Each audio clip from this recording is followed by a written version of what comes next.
राम कथा सुंदर कर तारी, संशय विहग उड़व निहारी। मानस में गोस्वामी तुलसीदास कहते हैं कि राम कथा वो सुंदर करतार है, यानी वो सुंदर ताली है जिसके बजते ही संशय रूपी जो पक्षी हैं वो उड़ जाते हैं। तो ऐसे तमाम संशय, ऐसे तमाम विवाद जिस दिन सुप्रीम कोर्ट का फैसला आया जन्मभूमि को लेकर, उस दिन उड़ गए और उसके बाद से निर्माण कार्य जारी है और मैं इस वक्त उसी ग्राउंड जीरो पर मौजूद हूँ।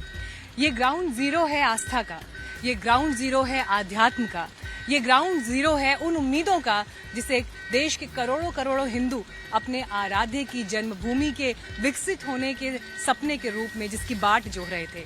तो आज जन्मभूमि से आपको हम वो तस्वीर दिखा रहे हैं जो दीपावली के दिन प्रधानमंत्री नरेंद्र मोदी जब यहाँ पहुंचेंगे और मंदिर का जो कार्य जिस तरह से चल रहा है उसकी समीक्षा करेंगे, तो उस दिन जो आप देखने वाले हैं उसकी सबसे ताजा तस्वीर आज आप टाइम्स नाउ नवभारत पर देख रहे हैं। इस वक्त मैं मंदिर स्थल पर मौजूद हूं जहां पर भव्य राम मंदिर का निर्माण हो रहा है। लेकिन सबसे पहले मोहन आपको ये तस्वीर दिखाएंगे जहां पर आप ये नीले रंग का शेड देख रहे हैं। दरअसल जो ये नीले रंग का शेड आप देख रहे हैं, यहाँ से तमाम भक्त आगे बढ़ते बढ़ते बढ़ते रामलला के दर्शन करने के लिए जाते हैं। दूर दूर से लोग आते हैं और यहाँ पर आने की एक खास बात यह है कि जो जालीदार हिस्सा यहाँ पर आप देख रहे हैं, उसी जालीदार हिस्से से झांकते हुए जब वो इस तरफ देखते हैं तो उन्हें नजर आता है राम मंदिर का निर्माण जिसकी प्रतीक्षा में वो थे। दूर आपको शान से वो ध्वज लहराता हुआ दिखाई दे रहा है और ये वही ध्वज है जहां पर 5 अगस्त 2020 को प्रधानमंत्री नरेंद्र मोदी ने शिलान्यास किया राम मंदिर का। उसी ध्वज के स्थान पर जन्म स्थान है और वहीं पर रामलला विराजमान होंगे जब मंदिर का कार्य पूरा हो जाएगा। तो अभी जो सबसे पहली तस्वीर आपको यहाँ पर दिखाई दे रही है, 30 फीट की ऊंचाई तक आप देख रहे हैं कि गर्भगृह का हिस्सा ऊपर आ चुका है और यहाँ पर अगर आपकी नजर जाएगी तो आपको सिंह द्वार यानी मुख्य द्वार जो है वो दिखाई देगा। उससे आगे बढ़ते बढ़ते जहाँ पर आप तेजी से इस वक्त काम होते हुए देख रहे हैं, वहां पर ये पूरा हिस्सा विकसित किया जा रहा है। हालांकि मंदिर ट्रस्ट की तरफ से कहा जा रहा है कि 40% काम पूरा हो चुका है, लेकिन जो ये आप बाकी का हिस्सा देख रहे हैं यहाँ पर मंदिर प्रांगण को विकसित किया जाना है जिसमें समय लगेगा। तो मुख्य रूप से ये 2 फेज अभी होने बाकी हैं। दिसंबर 2023 की तारीख महत्वपूर्ण है और उसके बाद जनवरी मकर संक्रांति 2024 की तारीख महत्वपूर्ण है जिस दिन राम मंदिर आपको अपने भव्य और दिव्य स्वरूप में दिखाई देगा। अब जिस जगह पर इस वक्त हम मौजूद हैं, देश के, दुनिया के करोड़ों हिंदू राम आराधक इस प्रतीक्षा में थे कि कब उनको वो तस्वीर दिखेगी जहां पर भव्य और दिव्य राम मंदिर का निर्माण हो चुका होगा।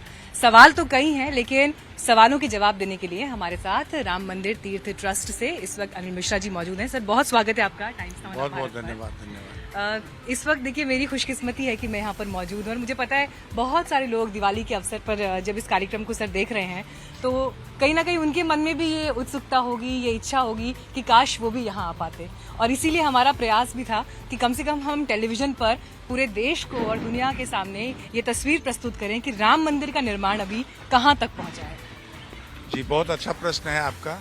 हमने नींव का काम जो बहुत चुनौतीपूर्ण था, क्योंकि सैंडी सॉइल होने के नाते हमें पूरी मिट्टी यहाँ से हटानी पड़ी। जहाँ पर इस समय मंदिर निर्माण हो रहा है उसके 6 एकड़ के दायरे से पूरी सैंडी सॉइल हटाई गई। हटाने के बाद फिर हमने 1-1 फीट की लेयर डालते हुए 48 लेयर विशेष प्रकार के से इम्प्रूवमेंट, सॉइल इम्प्रूवमेंट किया। कंक्रीट, स्टोन डस्ट, 2% सीमेंट और उसकी पावर हाउस की राख को मिला करके उसको वाइब्रेशन रोलर से दबाते हुए 48 लेयर में एक चट्टान का स्वरूप दिया। उसके बाद हमने उस पर फिर एक और अच्छी मजबूत मटेरियल से उसकी फाउंडेशन को बनाना शुरू किया। फाउंडेशन पूरी होने के बाद आज ये जो सामने दिखाई पड़ रहा है इसको हम प्लिंथ कहते हैं। प्लिंथ कहते हैं। जो ये अभी हमें ग्रे कलर का हिस्सा पूरा दिखाई दे रहा है, ये स्टोन से है। ये स्टोन से बन रहा है। प्लिंथ यानी जिसके ऊपर हमें फिर दूसरे स्ट्रक्चर को रखना है। वो प्लिंथ अपर स्ट्रक्चर इसके ऊपर बन रहा है। ये स्टोन 17,000 स्टोन ग्रेनाइट, ये कर्नाटक और आंध्रा से आया है जिसके द्वारा ये प्लिंथ तैयार हुई है। इसमें 16 फीट चढ़ने के बाद तब मंदिर की फर्श पर दर्शनार्थी पहुंचेगा। और इसका 4 फीट 21 फीट का है ये। 4 फीट वो नीचे मिट्टी में चला जाएगा और उसके बाद 16 फीट चढ़ने के बाद मंदिर के फर्श पर दर्शनार्थी पहुंचेगा और जो पताका दिखाई पड़ रही है वही भगवान का गर्भ स्थान है। अभी हमने बंसी पहाड़पुर के जो बलुआ पत्थर होता है वो मंगवाए। वो उस पर तराशी का काम बहुत अच्छे तरीके से हो सकता है। उसका कलर भी बहुत मनमोहक होता है। उसमें तराश करके ये पत्थर लगाने का काम, तराशे गए पत्थरों का 1 जून से प्रारंभ हुआ है। आज पूरे ये जो 350 फीट रनिंग है मंदिर की, उस पर उस पत्थरों को लगाने का काम चल रहा है और लगभग 8 लेयर का काम पूरा हो गया है। 8 लेयर का काम पूरा हुआ है। लेकिन सर एक चीज बताइए मुझे, क्योंकि जो रीसेंट तस्वीरें सामने आई थी उसमें ये कहा गया कि करीब 40% तक काम पूरा हो गया है, पर ऐसा है क्या? इसको हम 40% के आसपास का कार्य इन टोटल मिलाकर के 40% से ज्यादा हो गया है।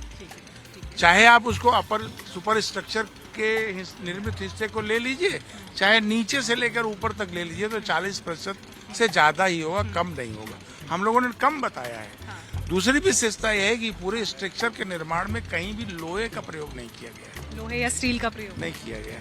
ऊपर बंसी पहाड़पुर के पत्थरों को जोड़ने में भी किसी प्रकार का सीमेंट आदि का प्रयोग नहीं हो रहा।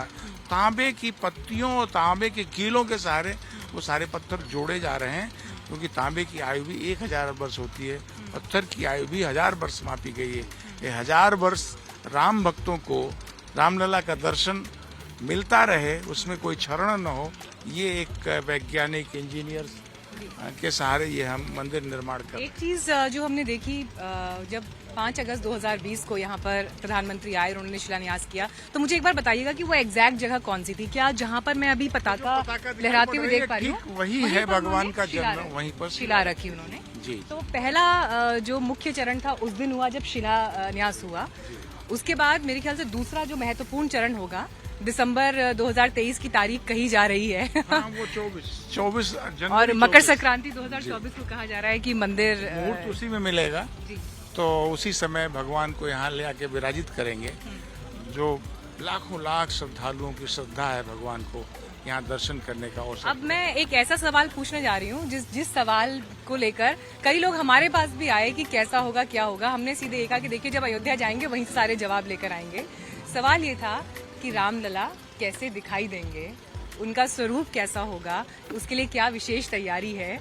क्योंकि एक किस्सा मैं आपके सामने रखना चाहूंगी। मैं अयोध्या जब रामलला के दर्शन करने आई तो मैंने कुछ माताओं को ये कहते हुए सुना कि ऐसा लग रहा है जैसे घर में हम अपने बच्चे को छोड़कर आए हैं, वैसे हमारे बच्चे स्वरूप जो है रामलला इस वक्त यहाँ विराजमान है।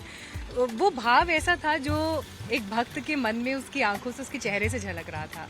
तो जब वो उस प्रतिमा को मूर्त रूप में वहाँ विराजमान देखेंगे तो ये तो एक चुनौती है कि कैसी प्रतिमा होगी, उसे क्या चेहरे पर भाव दिया जाएगा। भगवान का स्वरूप बाल सुलभ कोमलता में भगवान का दर्शन उस स्थान पर भक्तों को मिलेगा। वो बाल सुलभ भगवान, बाल सुलभ उनका जन्म यहाँ हुआ था, इसलिए बाल सुलभ कोमलता उनके प्रत्येक हिस्से में दिखाई पड़ेगी। लेकिन भगवान है, भगवान तो साक्षात वहाँ बैठे होंगे, उनके चरण, उनके नेत्र भक्तों के दृष्टि कक्षा में होंगे। ऐसी एक प्रतिमा बना करके वहाँ रखने की योजना है। मंदिर का निर्माण होते हुए आप तस्वीरों में देख रहे हैं। एक्सपर्ट्स से हमने बात कर ली, लेकिन वो शिल्पकार जिनके हाथ उस अंतिम इकाई पर मौजूद हैं जहां से ये निर्माण खड़ा हो रहा है, उनसे हम बात करने की कोशिश करते हैं। और यहाँ पर जो लोग मौजूद हैं उन्हीं से पूछते हैं कि उनका अनुभव क्या है और इस कार्य का मतलब उनके लिए क्या है। आप सभी को सबसे पहले नमस्ते। आप सब यहाँ पर काम कर रहे हैं, बहुत मेहनत से पसीना खून पसीना बहाकर मंदिर के निर्माण में मंदिर के चलते हैं। हाँ बोलिए, कितने घंटे काम चल रहा है? कितने घंटे काम चल रहा है? 12 घंटे 24 घंटे 36 घंटे चलते रहता है। यहाँ काम तो चले रहता है, बराबर चल रहा है। राम मंदिर निर्माण के आपके लिए क्या मायने हैं? अरे पूरा हो जाएगा, और क्या माने हैं। हमें सुनने को मिला कि जब यहाँ काम शुरू होता है और जब यहाँ काम खत्म होता है तो जय श्री राम का उद्घोष सुनाई देता है। हाँ होगा ही, आते ही जाते सब घर सुनाई देता है, श्री राम श्री राम श्री राम। अच्छा, ये भी है भाई साहब यहाँ पर। क्या नाम है आपका? सत्यनारायण शर्मा। सत्यनारायण शर्मा। राम मंदिर निर्माण में आप सब जुटे हुए हैं, कितनी मेहनत से काम हो रहा है? बहुत बढ़िया से मेहनत से काम कर रहा है। आपके लिए क्या मतलब है भगवान राम मंदिर? भगवान के नाम लेके हमने मंदिर में बड़ी सेवा में लगे। और सारे लोग सारे लोग लगे हुए। घर परिवार में जाते हैं तो घर वाले पूछते होंगे कि मंदिर कितना बना, कैसा हाँ, बना, क्या परिवारों जवाब? लोग आते हैं। जब ये मंदिर पूरा बनकर खड़ा हो जाएगा उस वक्त क्या भावना होगी आपके मन में? बहुत भावना है से बढ़िया मंदिर बन गया है। हम बना के जा रहे हैं यहाँ से खुशी से। राम के काम में पसीने की बूंद बही है। बहुत धुंध लगी। चलिए देखिए, ये वो इकाई है जो अंतिम पंक्ति पर खड़े हैं, लेकिन अंतिम पंक्ति पर खड़े होकर भी इनके चेहरे पर जो गर्व है, राम मंदिर निर्माण में हमने ईंट उठाई है, पसीना बहाया है, वो एहसास करोड़ों करोड़ रुपयों से भी कहीं ज्यादा है। वो अनुभव अपने आप में बहुत बड़ा है।